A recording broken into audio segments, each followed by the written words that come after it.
하나님 말씀을 보겠습니다. 창세기 35장 1절부터 8절까지 보겠습니다.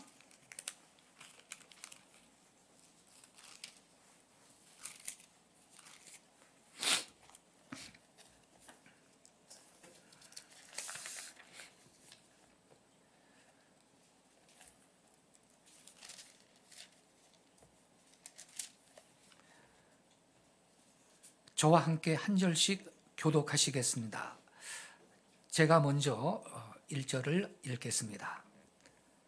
하나님이 야곱에게 이르시되 일어나 베델로 올라가서 거기 거주하며 내가 내 형 에서의 낯을 피하여 도망하던 때에 내게 나타났던 하나님께 거기서 제단을 쌓으라 하신지라.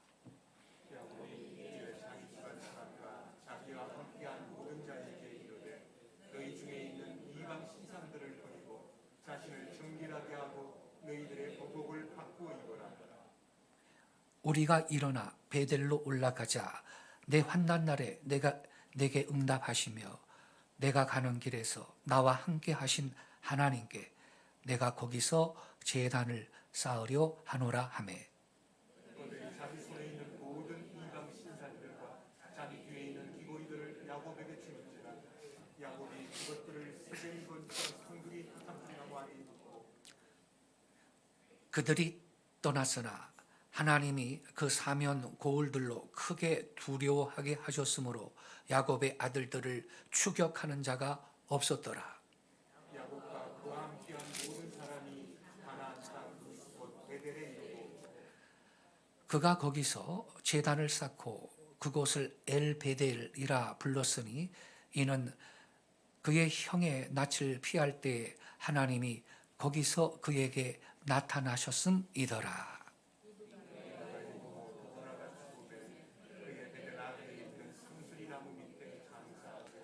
그 나무 이름을 바구시라 불렀더라.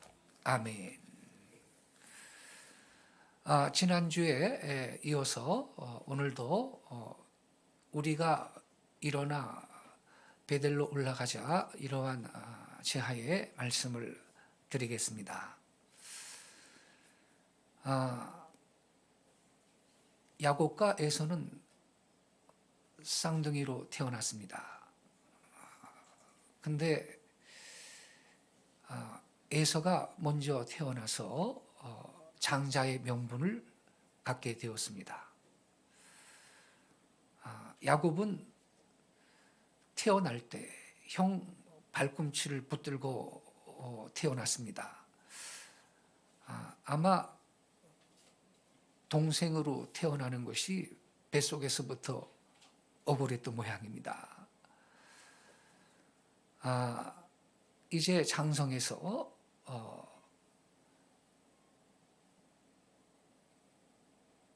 아버지 이삭이 임종을 앞두고 있을 때 그가 족장으로 갖고 있던 축복권을 마지막으로 행사할 시점이 되었습니다.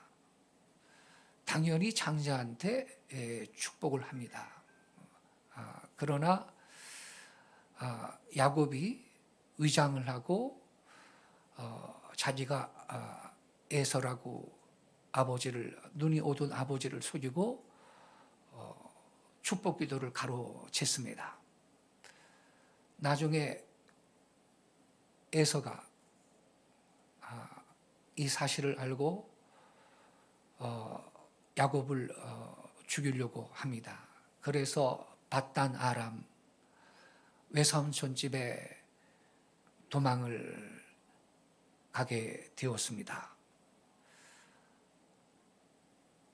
터벅 허벌판을 나그네가 되어서 걸어가는데 어느새 해가 서쪽에 지고 밤이 되었습니다. 그때 야곱은 돌을 베개로 삼아 땅바닥에 들어 누웠습니다. 하늘의 별이 쏟아지고 별들이 반짝이는데 들어 누워서 주변은 칠흑같이 어둡고 그 별을 바라보면서 자신의 그 미래에 대한 어떤 두려움, 불안함, 내 장래는 어떻게 될 건가, 여러 가지 상념에 사로잡혀 별을 세어보다가 잠이 들었던 것입니다. 근데 그날 밤에 야곱이 꿈을 꾸었습니다. 사닥다리가 땅과 하늘로 연결이 되어 있고 그 꼭대기 하나님이 서 계시는데 천사들이 오르락 내리락 오르락 내리락 하고 있는 그러한 꿈을 꾸었습니다. 그리고 하나님의 놀라운 음성도 그 밤에 야곱은 들었습니다.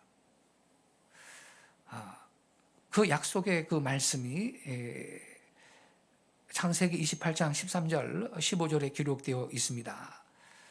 같이 한번 보겠습니다. 창세기 28장 13절부터 15절인데 제가 읽을게요. 또 본즉 여호와께서 그 위에 서서 이르시되 나는 여호와니 너의 조부 아브라함의 하나님이요 이삭의 하나님이라. 내가 누워있는 땅을 내가 너와 내 자손에게 주리니 내 자손이 땅에 티끌같이 되어 내가 서쪽과 동쪽과 북쪽과 남쪽으로 퍼져 나갈지며 땅의 모든 족속이 너와 네 자손으로 말미암아 복을 받으리라. 내가 너와 함께 있어 내가 어디로 가든지 너를 지키며 너를 이끌어 이 땅으로 돌아오게 할지라. 내가 내게 허락한 것을 다 이루기까지 너를 떠나지 아니하리라 하신지라. 여러분, 특별히 15절 말씀을 하나님 말씀을 이 야곱이 들었을 때 얼마나 큰 위안이 됐을까요? 내가 너와 함께 있어 내가 어디로 가든지 너를 지키며 너를 이끌어 이 땅으로 돌아오게 할지라. 왜 이런 말씀을 했겠어요? 야곱은요, 그날 밤 잠들기 전에 나는 고향 땅에 다시 올 수나 있을려나 몰라. 객지에 살다가 죽는 거 아닌가? 별 생각을 다 했던 거죠. 주님 다 아세요. 그러니까 이런 말씀 하신 거예요. 예. 너를 지켜주겠다. 이 땅으로 돌아오게 해주겠다.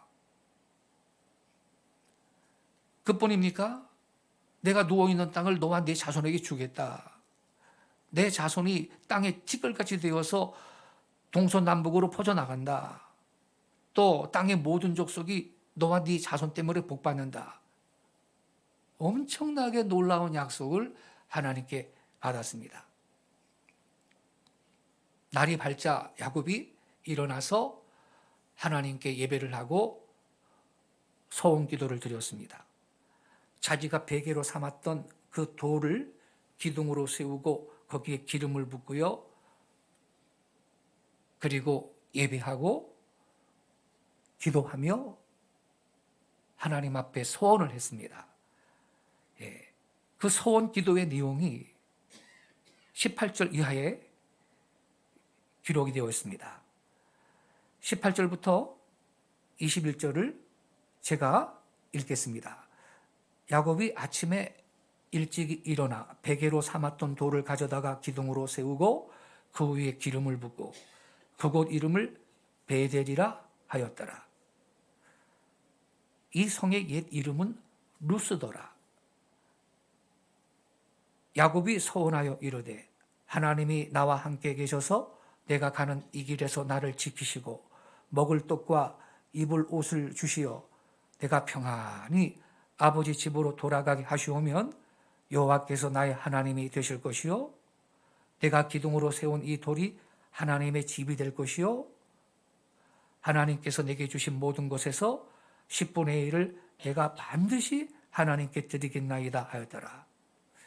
여기 여러분 22절에 내가 기둥으로 세운 이 돌이 하나님의 집이 될 것이다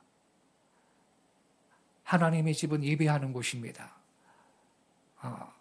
하나님께서 나를 돌아오게 해주시면 여기에서 예배하겠습니다.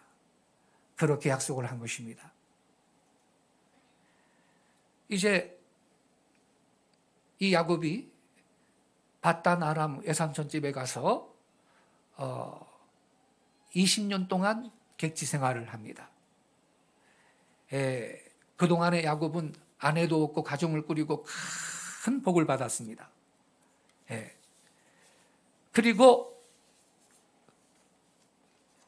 20년 만에 객지 생활을 마치고 이제 고향으로 돌아가게 된 것입니다. 한 가지 난관이 있었습니다. 형 에서가 나 죽이면 어떡하지? 나 가만 안 놔둘 텐데. 이러한 걱정 때문에 이 야곱이가 이 야복강 나루토에서 씨름하며 기도했다 그랬죠.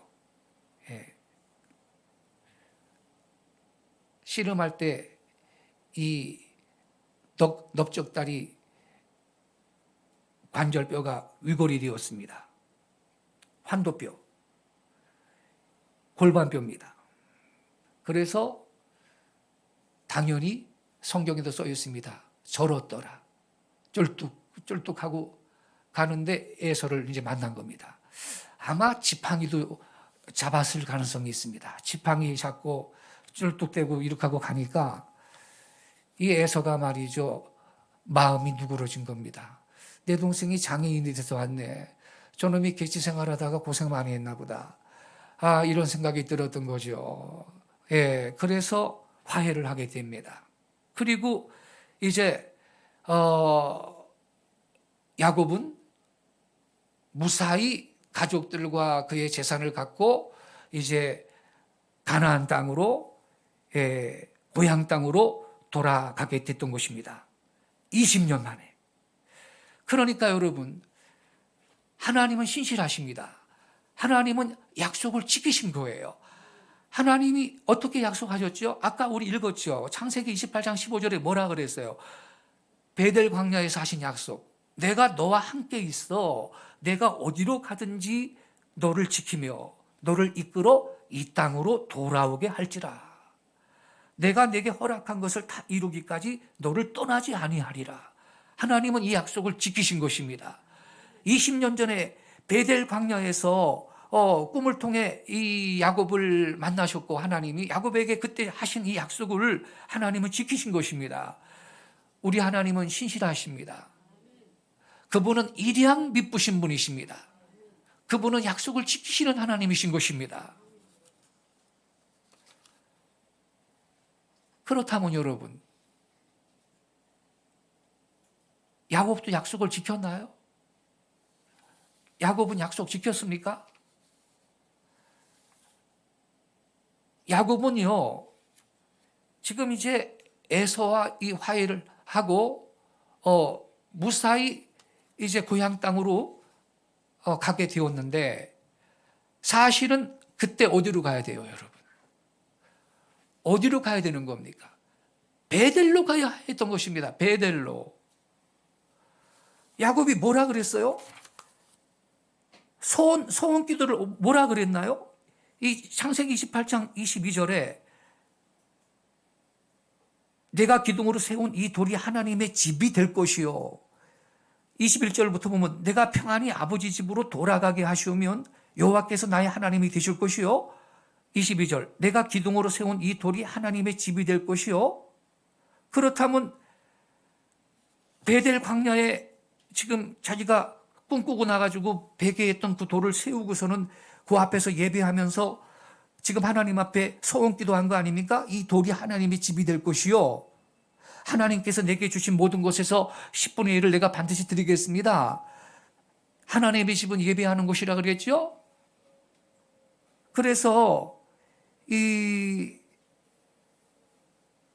당연히 야곱은 어디로 가야 되는 거예요? 베델로 가야 되는 거죠. 베델로 가서 하나님 앞에 예배를 해야 맞는 거죠. 그런데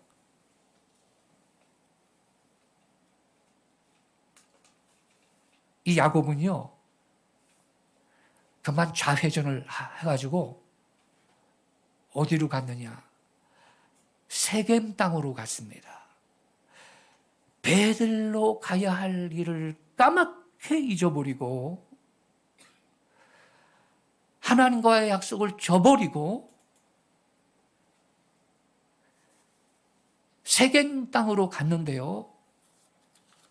거기에서 거의 10년을 살고 있는 것입니다. 이러면 되겠습니까? 잠깐도 아니고 거의 10년을. 하나님은 약속을 지켜줬는데 하나님이 나를 지키시고 나 고향 땅으로 돌아오게 해주시면요, 내가 세운 이 돌이 하나님의 집이 될 겁니다. 여기 와서 예배하겠다고 약속한 거거든요.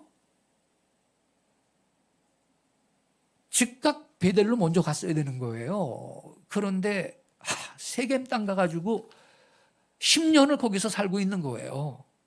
그 동네가 살기 좋았나 봐요. 하나님과 약속 까맣게 잊어버리고.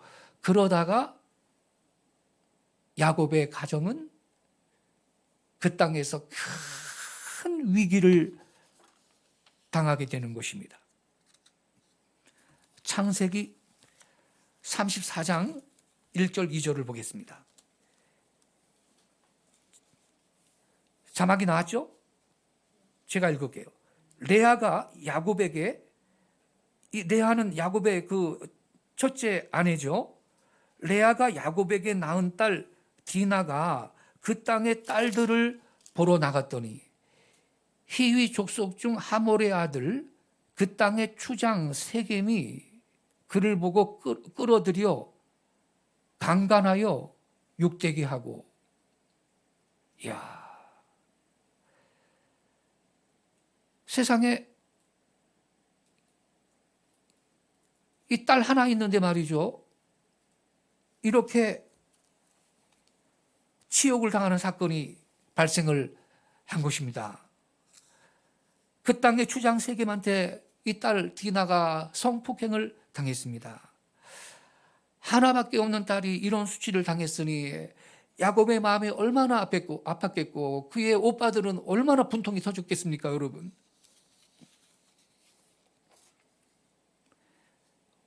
왜 이런 일이 생겨요? 야곱이 서운했잖아요. 하나님이 날 지켜주시고 무사히 고향 땅으로 오게 해주시면 내가 세운 이 돌이 하나님의 집이 될 거라고, 여기 와서 하나님 앞에 예배하겠다고. 그 하나님의 집이었던 베델을 망각하고요, 세겜 땅에서 세상 재미에 폭 빠져가지고 10년 동안 살고 있는 겁니다. 세겜은 예루살렘 북편 40km, 100리 정도 됩니다. 사마리아 동남쪽 8km, 그 지점에 있는 곳인데 현대말로 표현하면 거기는 문화적인 도시입니다. 예. 현대적인 말로서 표현한다면 네온 사인이 반짝반짝하고 명품 옷 입고 가방 들고 다니는 사람도 많고 재미있는 시설도 많고 뭐 그런 데다 이 말입니다.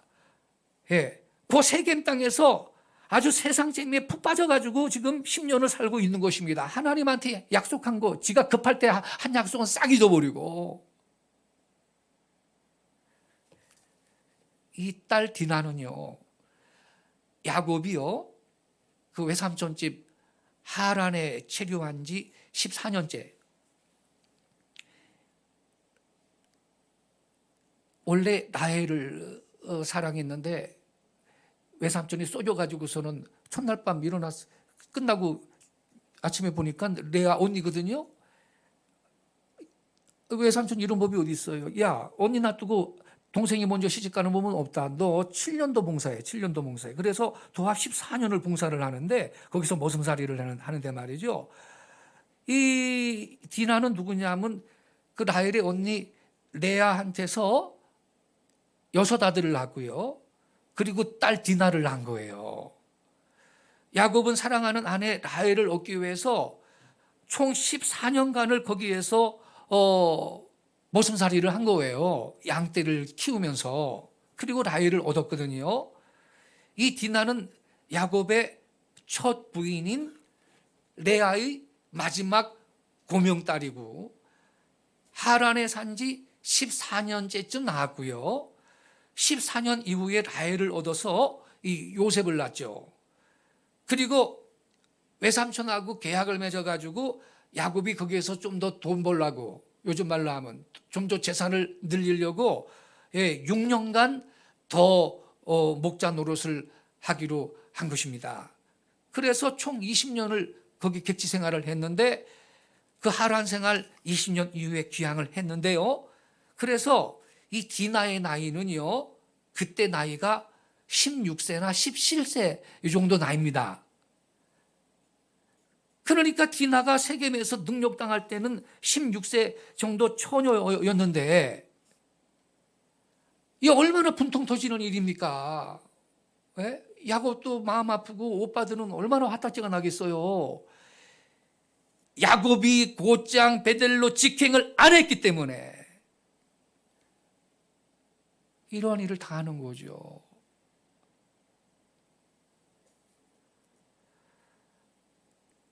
그래서 이 디나가 이 세겜 땅에서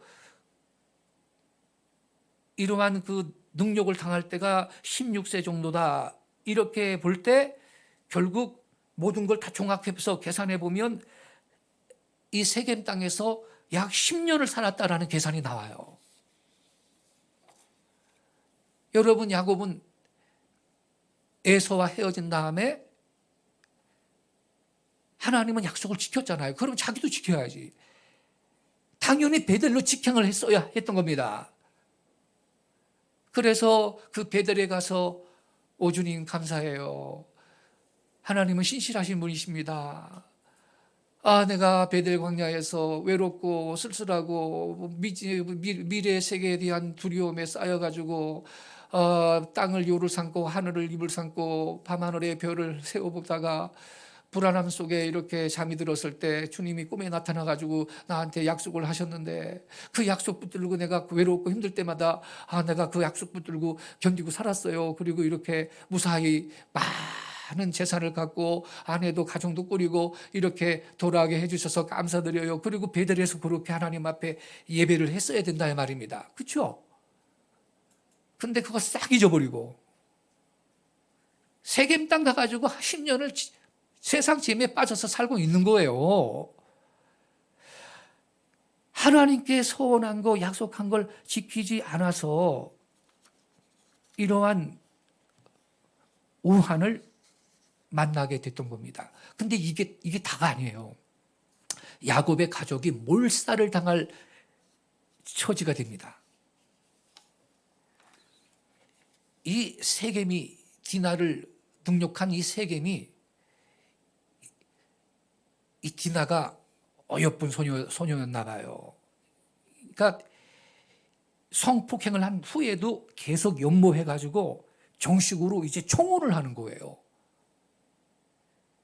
그때 야곱의 아들들이 무슨 일을 저질렀는지 아십니까?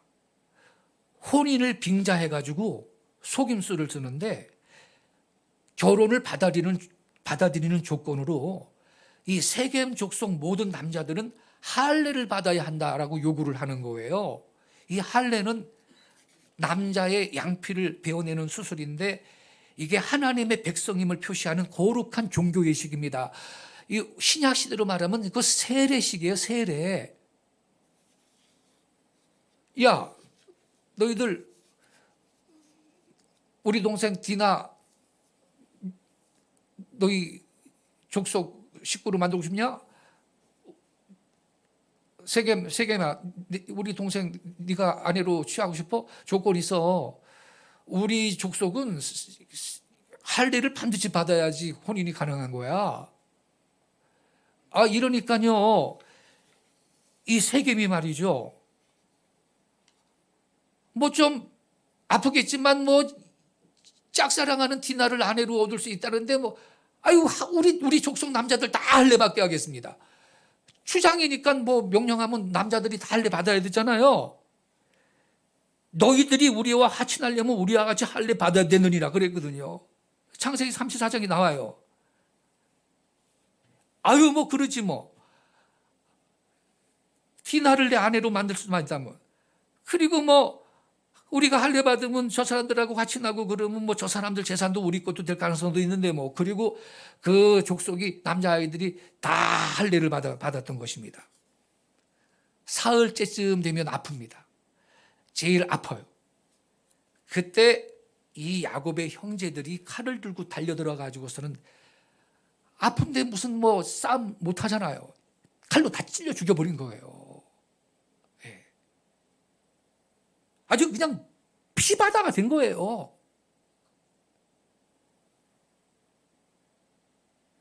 참 저는요 이 말씀을 보면서 세겜 땅에 살면서 얼마나 영성이 어두워졌으면 이 다윗을 할까.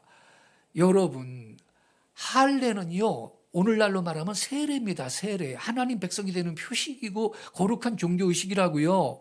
근데 그거를 갖다가 남 죽이는 도구로 이용을 해먹어요? 이래도 됩니까? 거룩한 예식을 아무리 원수가 밉다고 원수를 하더라도 거룩한 그 종교적인 예식을 오늘날로 말하면 성례식입니다. 할례는요 세례식이라고요. 세례. 그런 걸 갖다가 남들 죽이는데 이용을 해먹었다? 이건 아주 나쁜 짓이죠. 그러니까 그냥 뭐 세겜 땅에 살면서 뭐 예배도 안 하고 기도도 잘 안 하고 그러니까요. 뭐 할례 전통은 있지만은 아주 뭐 영적인 감수성도 무뎌져 있고 양심도 아주 뭐 무뎌져 있고 정상이 아닌 거죠. 그래가지고 할례 받게 해놓고서는 사흘째쯤 됐을 때 가장 고통스러울 때 다 죽여버린 거예요. 야곱의 아들들이요. 그러니 그 주변 동맹부족들의 분노를 산 거예요. 야, 저놈들이 우리 이웃부족 남자들을 몽땅 죽였다 그러더라. 이거 가만둬서 되겠느냐? 그 주변에 온지경 사람들이 동맹을 해가지고서는 야곱 가문을 다 죽이려고 한 거예요. 그러니까 야곱 가족은 지금 몰살당할 이 위기에 처하게 된 것입니다. 그러니 여러분 이게 뭡니까? 야곱은요 지금 아주 그냥 가슴이 철렁철렁 내려앉는 거예요. 머리가 아파. 아유 이제 좀 여기서 편하게 살라고 그랬는데 이게 무슨 날벼락이냐 그래. 내 인생이 왜 이렇게 꼬이냐. 내 인생 바람잘 날이 없나. 야곱이 너무너무 답답해하고 있을 그때 하나님께서 야곱을 찾아오셔가지고 말씀을 직접 하시는 것입니다. 오늘 본문 35장 1절. 하나님은 안 잊어버려요. 야곱은 잊어버리고 있어도. 오늘 본문 35장 1절 뭐라 그랬어요? 하나님이 야곱에게 이르시되 일어나 어디로 올라가라 그랬어요? 베델로 올라가서. 하나님 베델로 올라가라고 비로소 말씀하시잖아요. 베델로 올라가서 거기 거주하라 그래. 너 세겜 땅에서 거기 거주하지 마. 베델로 올라가서 거기 거주하며 내가 내 형 에서의 낯을 피하여 도망하던 때 내게 나타났던 하나님께 거기서 제단을 쌓으라. 이거 봐요. 여러분 사람은 까먹어버려도 하나님은 안 잊어버립니다. 하나님이 직접 말씀하시는 거예요. 너 베델 가. 네가 네 형 에서의 낯을 피해서 도망가던 때 너에게 나타났던 하나님께 거기서 제단 쌓아라. 아까 그랬죠. 야곱이 꿈에서 깨가지고 베개 했던 돌을 딱 세워가지고 하나님이 나를 지키시고 보호하시고 무사히 고향 땅으로 돌아가게 해주시면 여기 이 돌로 세운 돌이 하나님의 집이 될 거라고. 무슨 뜻이라고요? 하나님 집에서는 예배해요. 거기 와서 제사 드리고 예배 드리겠다고 약속을 해놓고서 말이죠. 그걸 10년 동안 잊어버렸는데 하나님은 딱 지금 지적하고 있잖아요. 너 거기 가서 제단 쌓아라 그러잖아요. 하나님이 이 야곱한테 세겜에서 일어나서 베델로 올라가라 친히 말씀하십니다. 세겜을 떠나라는 것입니다. 육신적으로는 안락할지 모르지만 영적으로 죄악된 문화가 그 넘쳐나는 세겜이라는 도시를 떠나라는 것입니다. 그리고 베델로 올라가라고 말씀하시는 것입니다. 베델은 당연히 세겜보다 훨씬 좋은 동네지요. 그러나 여러분, 베델은 어떤 곳입니까? 베델은 야곱이 순수하게 하나님만 바라보고 믿음으로 살 수 있는 땅이었던 것입니다. 무엇보다 베델은 형 에서의 낯을 피하여 도망가다가 돌베개를 베고 잘 때 하나님이 꿈에 나타나셔서 사닥다리 환상을 보여주신 그러한 거룩한 땅이었던 것입니다. 여기가 하늘의 문이다 그랬습니다. 그 베델 광야에서 하나님은 야곱을 인격적으로 만나 주셨습니다. 여호와께서 과연 여기 계시는구나. 야곱은 그때 하나님을 개인적으로 체험했습니다. 거기는 허벌판입니다. 야곱은 홀몸입니다. 그는 빈손이었습니다. 아무것도 가진 거 없습니다. 언제 형이 뒤쫓아올지, 언제 산적대를 만날지, 언제 누구한테 변을 당할지도 몰랐습니다. 그렇지만 그에게는 하나님의 약속의 말씀이 있었기에 든든했던 것입니다. 15절에 창세기 28장 15절에 하나님이 약속하셨죠. 내가 너와 함께 있어 내가 어디로 가든지 너를 지키며 너를 이끌어 이 땅으로 돌아오게 할지라. 내가 내게 허락한 것을 다 이루기까지 너를 떠나지 아니하리라. 이러한 하나님의 약속의 말씀을 베델 광야에서 받았기 때문에 그는 더 이상 두렵지 않았고, 두려움이 엄습해 올 때마다 이 말씀을 묵상했고, 이 말씀으로 두려움의 영을 내쫓았으며, 그리고 객지 생활이 힘들 때마다 이 말씀을 두고 그는 극복을 했던 것입니다. 그때 베델 광야에서 사닥다리가 하늘과 땅을 닿았고 천사들이 오르락 내리락 하는 환상도 보고 이 야곱은 가슴이 뛰었던 것입니다. 나도 장차 저 사닥다리와 같은 인생을 살아야 되겠다. 하늘과 땅을 연결하는 이 제사장적 삶을 나는 살아야 되겠구나. 험한 세상에 다리가 되리라. 순수하고 가슴 벅찬 영적인 소원이 있었던 것입니다. 야곱한테는요, 이 베델의 체험이 하나님과의 첫사랑의 간격이었습니다. 하나님과의 인격적인 이 첫 만남은 그에게는 너무나 감사했고 은혜로 충만했습니다. 그런데 지금 야곱은 어떻습니까? 30여 년 세월이 지나면서 인간적으로는 많이 부유해졌습니다. 아내도 4명, 자식도 12명, 가축들도 엄청 많았습니다. 짐승 키우는 법, 사람 다루는 법, 세상 사는 처세술 많이 배웠고 많이 유능해졌습니다. 인간적으로는 나름 성공한 겁니다. 그러나 더 중요한 게 뭐예요? 영적인 영역인 거죠. 영적으로는요, 야곱의 상태는 너무너무 안 좋았습니다. 그의 마음에는요, 하나님이 이미 없었습니다. 말씀도 없습니다. 영적인 소원이나 비전은 사라진 지 오래됐습니다. 야복강 나루에서 다급해서 기도할 때 하나님께서 그와 씨름해 주시고 이스라엘이라는 비전을 주셨지만 그때뿐이었습니다. 에서 문제가 해결되자 얼마 안 가서 싹 잊어버렸습니다. 믿음의 3대 조상으로서의 정체성을 잃어버리고 현실에 안주하고 말았습니다. 자녀들이 세속 문화에 동화되고 있었지만 어쩔 수 없지 않느냐 탄식하며 뒷짐지고 있었습니다. 세겜 땅에서요. 하나님께서는 이러한 야곱을 세겜 사건을 통해서 경종을 울려주신 것입니다. 정신 바짝 차리게 하신 것입니다. 야곱아! 너 일어나 베델로 올라가라. 하나님이 친히 말씀을 하신 것입니다.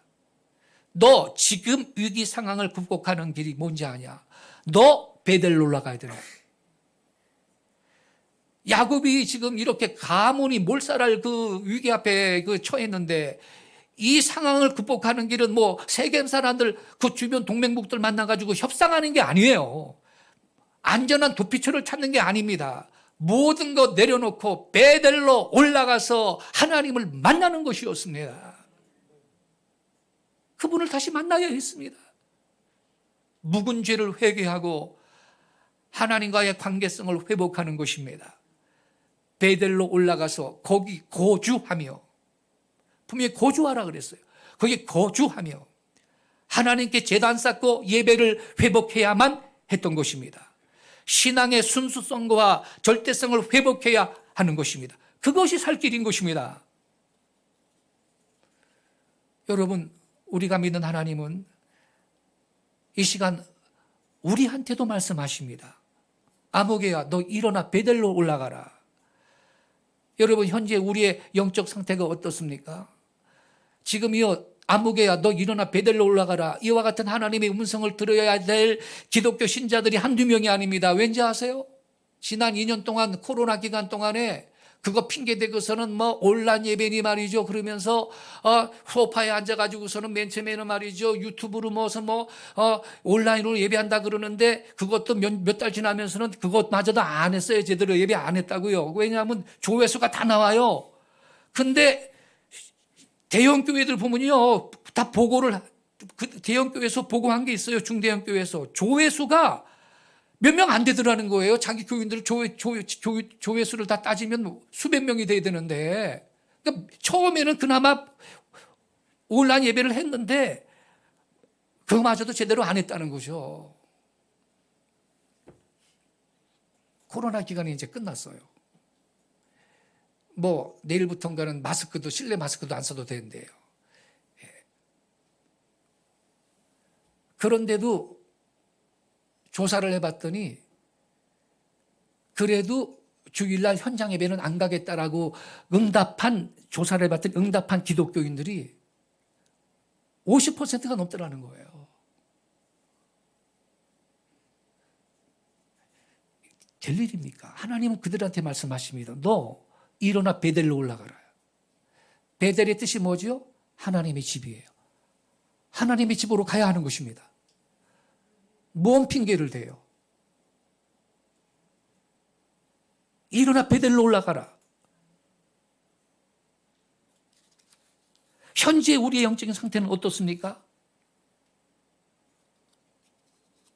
나의 베델이 어디입니까? 누가 말하지 않아도 내가 잘 압니다. 과거에 제 가운데 방황할 때 나를 만나주시고 나의 상처를 어루만져 주시고 치료해 주신 십자가 예수님의 사랑, 내 죄 사함을 받았느니라. 내가 너를 사랑하노라.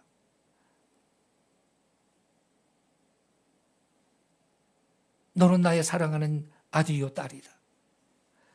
소망을 주신 그 주님을 우리는 기억하고 우리도 그 주님과의 첫사랑이 있습니다. 근데 나도 모르게 그 주님과 첫사랑의 간격이 다 소멸되지 않았습니까?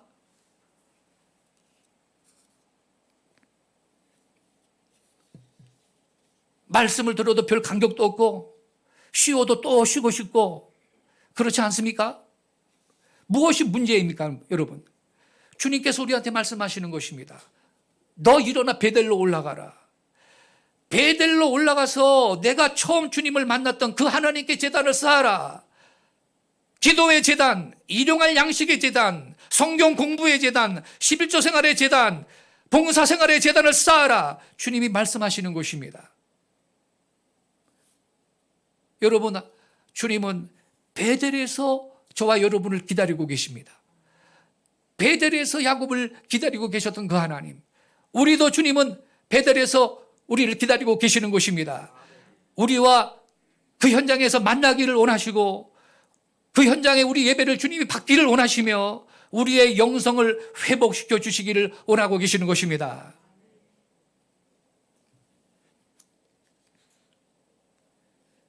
베델로 올라가라는 이 하나님의 말씀에 대해서 야곱이 어떻게 반응했습니까?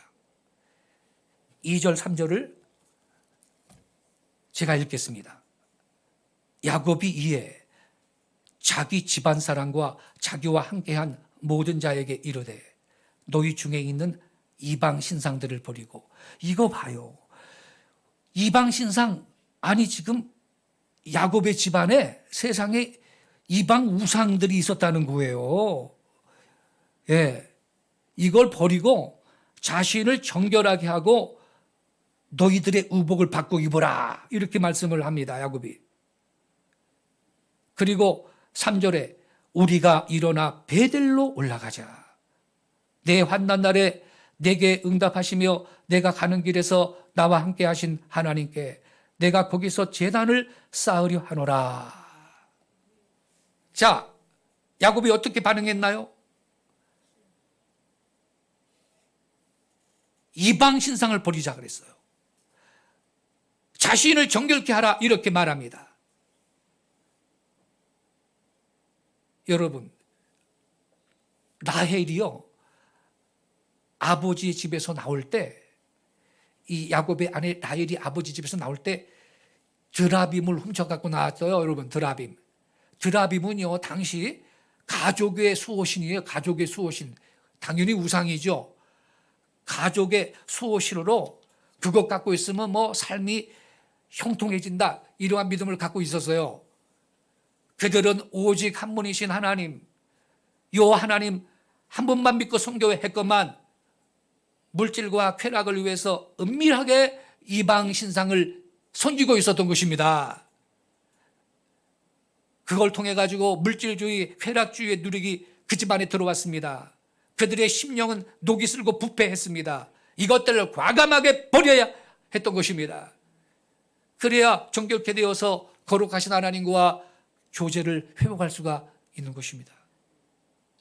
우리도요, 여러분, 이 물질 만능주의가 팽배한 세상 속에 우리가 살면서 알게 모르게 이 물질주의의 우상이 우리 안에 들어올 수가 있습니다.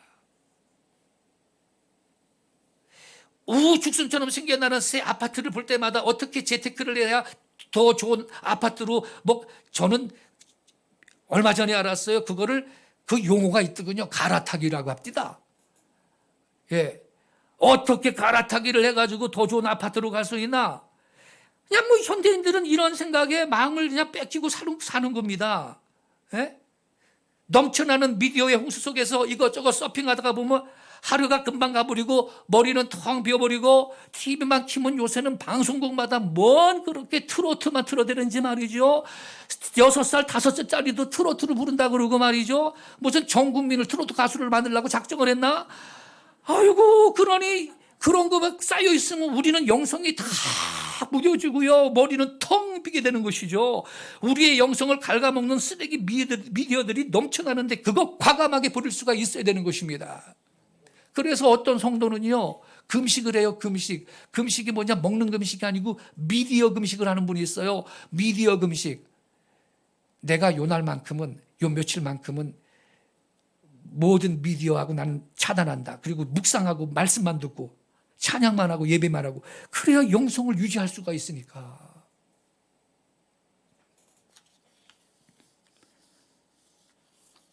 우리가 여러분 순간순간 예수님의 십자가 아래 나아가 나의 물질주의, 육신주의, 쾌락주의, 죄의 요소를 우리는 회개해야 하는 것입니다. 그때 우리는 예수님의 십자가의 보혈의 능력으로 내 심령을 정결케 할 수가 있습니다.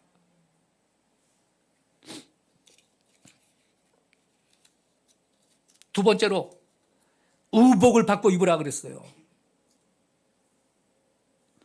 2절 끝에 너희들의 의복을 받고 입으라 그랬어요. 너희들의 의복을 받고 입어라.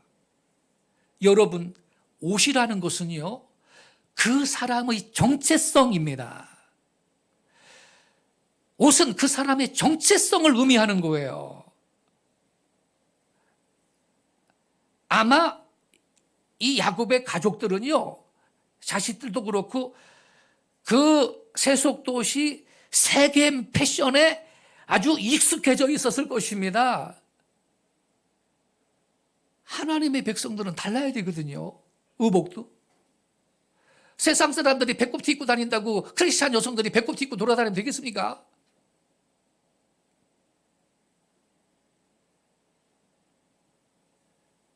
야곱의 가족들이 세겜에서 10년 동안 살면서 이 세겜 패션에 익숙해져 있는 것입니다.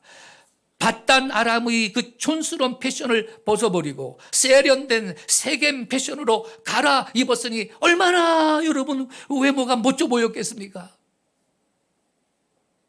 그러나 문제는 하나님의 백성으로서의 영적 정체성을 상실해가고 있었던 것입니다.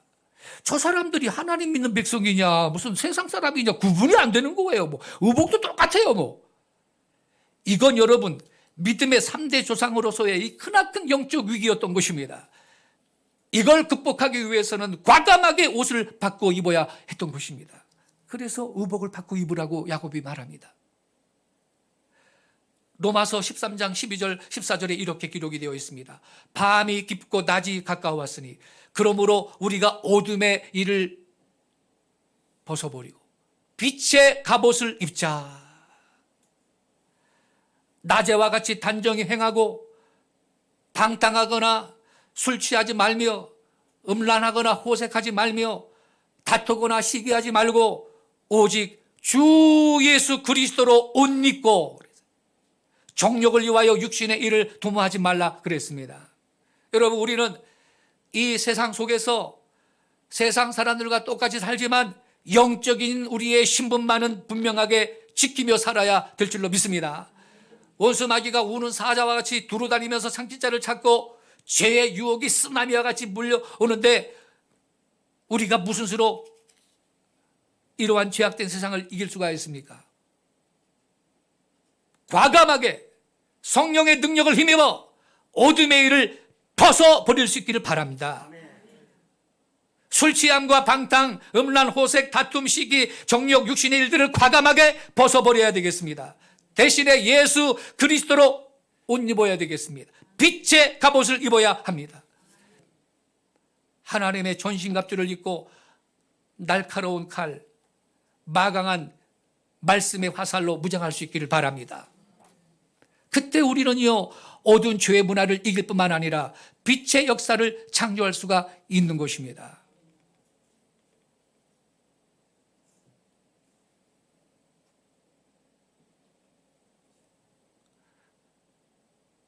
거룩하신 하나님의 능력이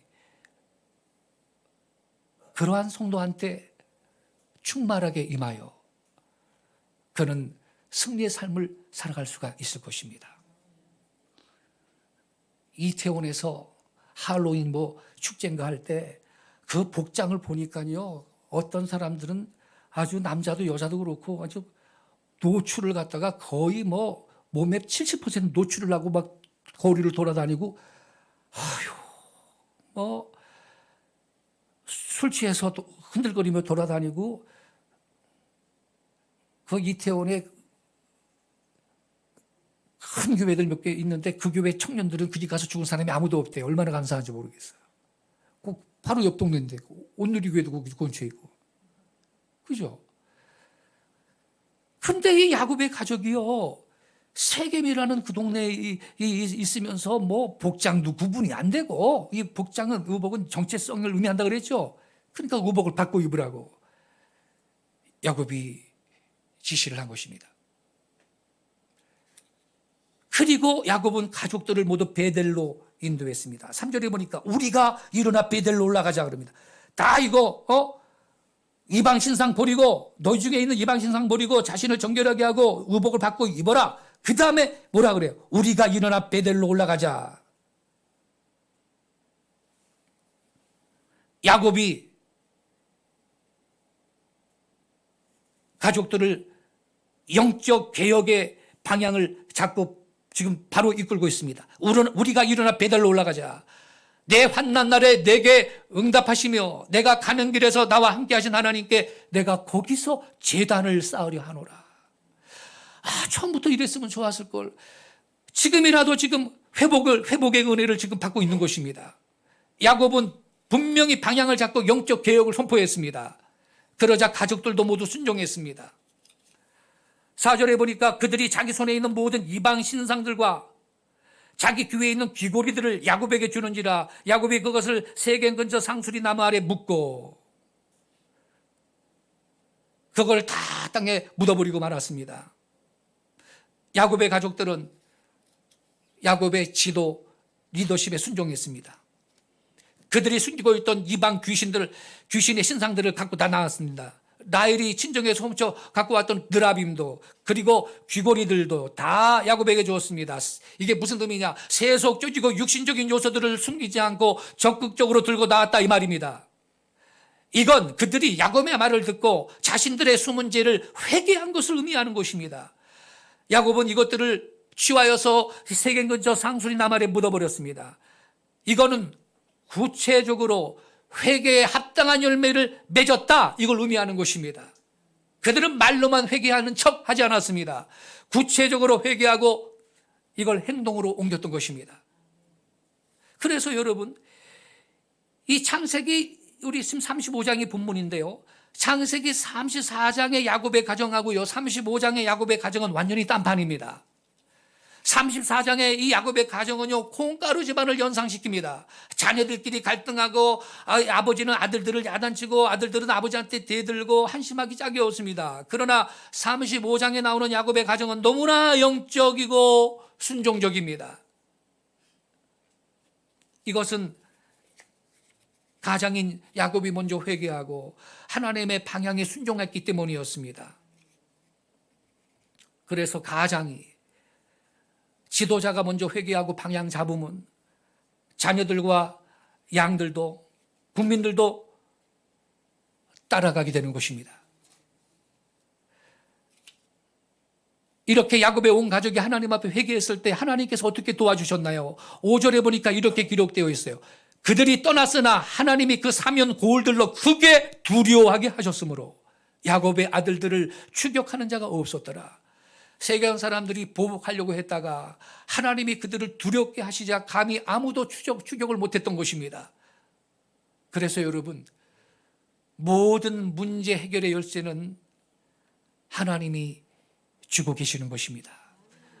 우리가 하나님 앞에 나아가서 내 마음을 쏟아놓고 나의 문제를 영적으로 바라보며 회개하면 하나님께서 친히 내 삶에 개입하셔서 내 문제를 해결해 주실 줄로 믿으시기 바랍니다. 하나님이 도와주십니다. 하나님이 길을 내실 겁니다. 하나님이 길을 만들어 주시는 것입니다. 마침내 야곱의 가족들은 모두 베델에 이르러 거기서 제단을 쌓고 그것을 엘베델, 베델의 하나님이라는 뜻입니다. 엘베델이라고 불렀습니다. 30년 만에 다시 베델에 올라와서 처음 가졌던 그 베델의 신앙을 회복했던 것입니다. 그리고 이때 하나님은 야곱의 이름을 다시 한번 이스라엘로 불러주셨습니다.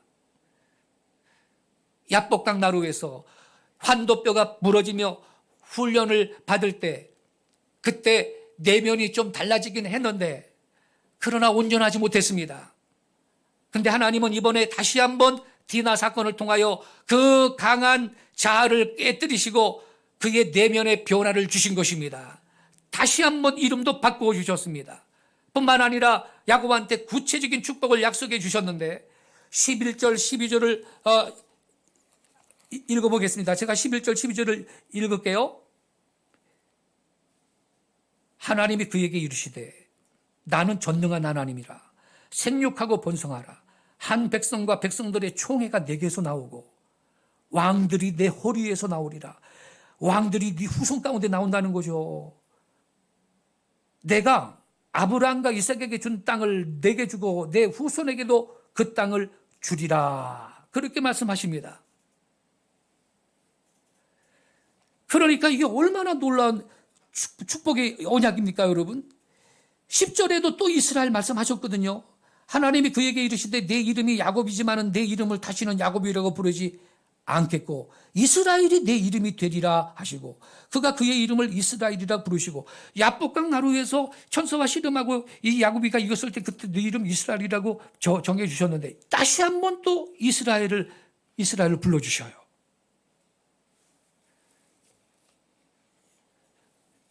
야곱은요 가문이 몰살당할 위기에 처했었거든요. 그러나 전능하신 하나님께서 베델로 돌아가기로 결정한 야곱, 그 가문을 보호해 주셨고 그리고 이렇게 생육하고 번성할 것을 다시 약속해 주신 것입니다. 앞으로 큰 나라를 이룰 것이라고 말씀하십니다. 아브라함과 이삭한테 약속하셨던 그 땅을 야곱과 그 자손한테 주신다고 재약속을 해 주십니다. 실제로 여러분 하나님께서는요 야곱의 12 아들들을 이스라엘의 12지파의 조상으로 세우셨죠. 그리고 제사장 나라 거룩한 백성의 기초를 놓으셨던 것입니다. 그리고 이 약속은 출애굽 때 또 다윗 왕국 때 그리고 예수님을 통해서 구체적으로 성취를 받던 것입니다. 이렇게 하나님은 약속을 지키는 신실하신 하나님이십니다. 14절을 보면요 야곱은 하나님이 자기와 말씀하시던 곳에 돌기둥 세우고 그 위에 전제물과 기름을 붓고 그곳 이름을 베델이라고 불렀습니다. 이곳은 하나님의 집이다.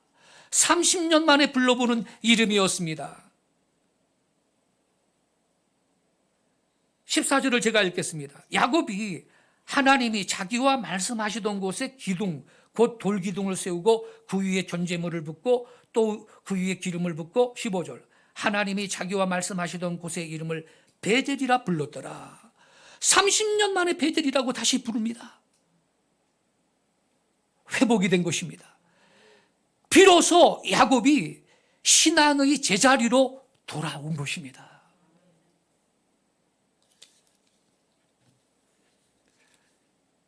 결론적으로 말씀드리면요 하나님께서는요 너무나 자아가 강하고 자기 생각과 욕심이 강한 이 야곱을요 디나 사건을 통해 다시 한번 치시고 기필코 베델로 올라가도록 하신 것입니다. 하나님이 사랑하는 사람은요 그가 자꾸 곁길로 가고 범죄하고 타락하고 그러잖아요. 그러면 하나님이 써야 되는 당신의 종인데 내가 저 사람은 하나님의 영광을 위해서 쓰기로 하나님이 택했는데 자꾸 엉뚱한 길로 가고 순종하지 않고 범죄하지 않고 그러면 촛대를 딴 데로 옮기느냐? 그런 경우도 있지만 안 그런 경우가 많아요. 만들어서 쓰십니다. 근데 이게 좀 걱정스럽지. 만들어 쓰실 때는요 고생 좀 해야 되거든요.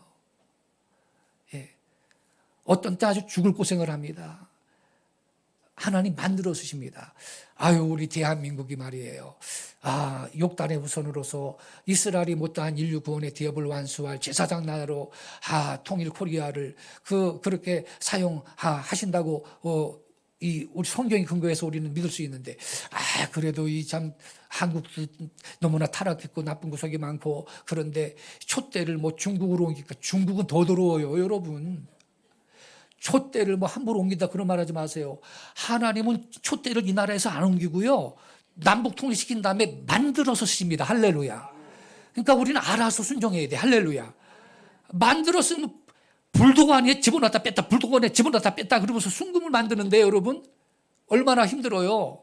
그러니까 우리는 말씀 붙들고 스스로 자원해서 영적 개혁운동이 일어나고 회개운동이 일어나야 되는 것입니다. 할렐루야. 그 하나님께서 야곱을 결국 만들어 버렸잖아요. 거룩한 족장으로 만드신 거예요. 만들어 쓰시는 거예요. 그렇게 자기 생각, 자기 욕심 강한 야곱을 이 디나 사건을 통해서 경종을 하시고 기필코 베델에 올라가도록 하셨잖아요. 이로써 여러분 야곱과 그의 가족 전체가 하나님 앞에 바로 서도록 도와주셨고 훈련하셨습니다. 다시 한번 언약의 말씀을 주셨고 그들의 정체성을 분명하게 해주셨던 것입니다. 성도 여러분 하나님께서는요 저와 여러분도 어찌하든지 이 시대에 우리를 왕같은 제사장으로 복음의 제사장 나라로 저와 여러분을 이 나라를 세우시고 키우시기 위해서 사실은 하나님은 지금도 우리를 크고 작은 사건들을 통해서, 고난을 통해서 훈련을 하시는 것입니다. 고난당하는 분이 있으세요? 요새 갑자기 왜 내 삶에 이렇게 그렇지 않아도 살기 힘든데 어려운 일이 생기나? 감사하게 생각하시기 바랍니다. 하나님이 귀히 쓸 그릇이기 때문에 고난이 있는 것입니다, 여러분. 하나님이 버리지 않았고 크게 쓸 종이기 때문에 고난이 있는 것이에요. 그래서 그때는요, 낙심하지 말고 어디로 가야 돼요? 베델로 가시기를 바랍니다. 베델의 뜻이 뭐라 그랬죠? 하나님의 집입니다. 할렐루야. 나의 베델로 올라가시기 바랍니다. 예. 일어나 베델로 올라가라, 주님 말씀하고 계십니다. 우리가요, 문제가 생길 때 자꾸만 다른 곳으로 가가지고 사람과 더불어 문제 해결하려고 그러지 마세요. 거기 근본적인 답이 거기 없어요. 나의 베델로 올라가야 하는 것입니다. 예수님의 십자가 아래로 나가시기 바랍니다. 그 십자가 아래 나가서 예배하고 기도하고 마음을 쏟아놓고 기도할 때 주님께서 나의 삶은 더 이상 이전과 같지 않게 만들어 주실 걸 믿습니다. 성도 여러분, 이제 우리가 지난 주일날 구정 지나고 설날 지나고 희망차게 새해를 출발을 했는데, 일어나 베델로 올라가자, 이 말씀을 마음에 새기고, 그래서 하나님께서 귀하게 쓰시는 나 자신과 우리 가정, 우리 자손들, 우리 가문, 그러한 그 축복의 한 해가 되는 2023년도, 우리에게 승리를 주시는 하나님 체험하고 하나님의 위대한 신앙의 명문가를 만들고 명간을 만들고 하나님의 목적을 위해 쓰임받을 수 있는 그 축복의 원년이 되실 수 있기를 예수님의 이름으로 축복합니다. 기도하겠습니다.